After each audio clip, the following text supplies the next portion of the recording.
Hey, greetings, boys and girls. Received a call from a colleague, or an email actually. Received an email from a colleague who is going to teach speech and teach speech online, and called to ask for a refresher on how to do that. And I want to share that now with you as well as to what do you do or how do you teach speech online. There's a lot of questions there, and of course, teaching speech in the classroom and teaching it online, there's two different ways that we can do that.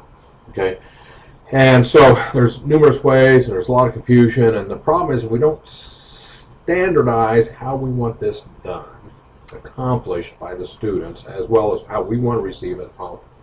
It's like the day when we used to do speech in a box, distance learning.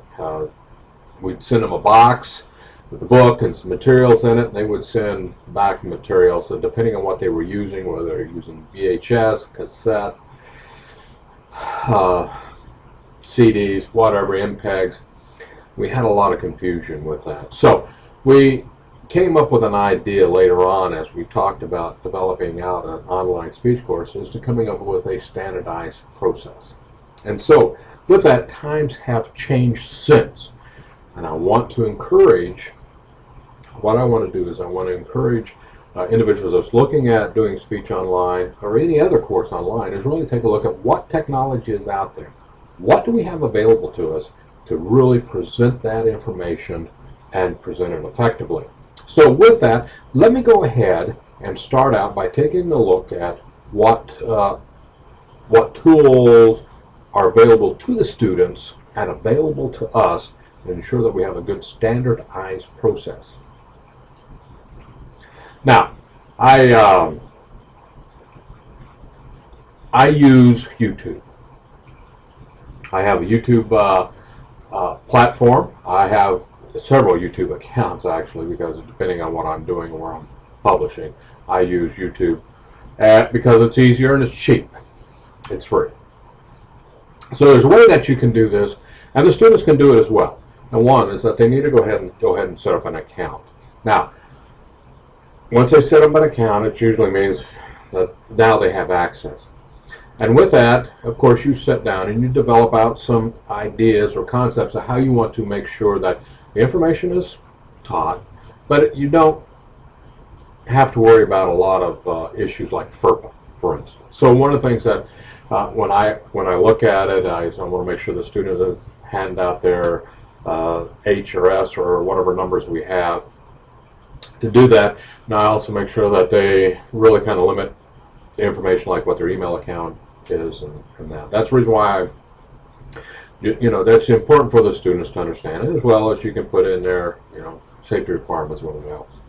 So with that, you set down the guidelines and that, and they do have to understand that they have to be aware of copywritten material, and they have to be aware of other things that they may add to their speech.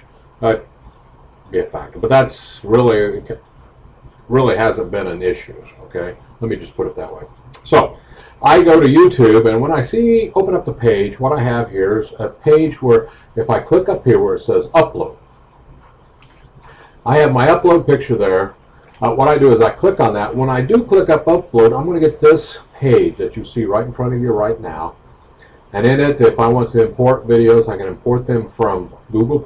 So let's say I do a Hangout and I record that, it's going to be there. Or if I have videos that I've put to Google+. We're not worried about that right now. But what we do also have down here is this create videos. The one I want to focus on right now is this one right here where it says webcam capture. And that's where you're going to push the button, and that's going to open you up to the ability to record.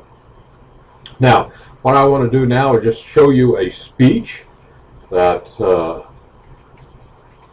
is to be given, and just kind of give you an idea. This is on another YouTube account, and this is a subject that when I was teaching speech, I would encourage students to read me or giving me a speech on a brochure. So this is kind of simple. It's real quick and easy. Just kind of give you an idea.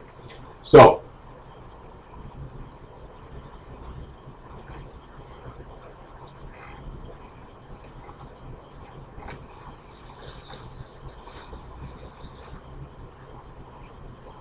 Save the date. Harvard Mutual, committed to mutual success, presents the 16th Annual Wine Expo 2015, February, Sunday the 22nd. It will be at the APG Federal Credit Union Arena at Harvard Community College, hosted by the HCC Alumni and Friends Association and Wine World Beer and Spirits. Buy your tickets now, $40 in advance, $50 at the door, $20 designated driver. Purchase tickets at the HCC office, Wine World Beer Spirits, or at www.harvard.edu/Wine Expo. Must be 21 years old.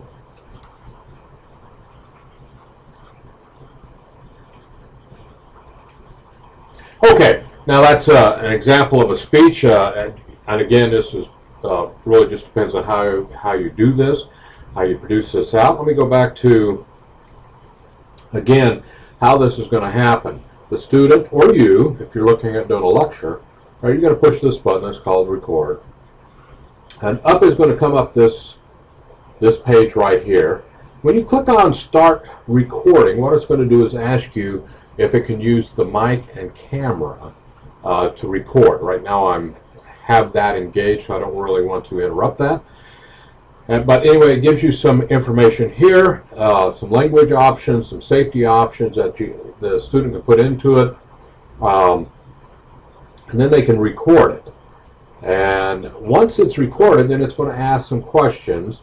The page that it's going to ask is the title of it, and that's where I would have the student put in the title of the course. Speech 101, I would also have them put in there that it's the assignment, and we'll go back and take a look at this. On this page, as you see, it says Speech 101, reading a brochure. Channel settings, let's just click on that, just kind of give us an idea what that means. What we have here is where we're allowing the channel, what can appear on other places.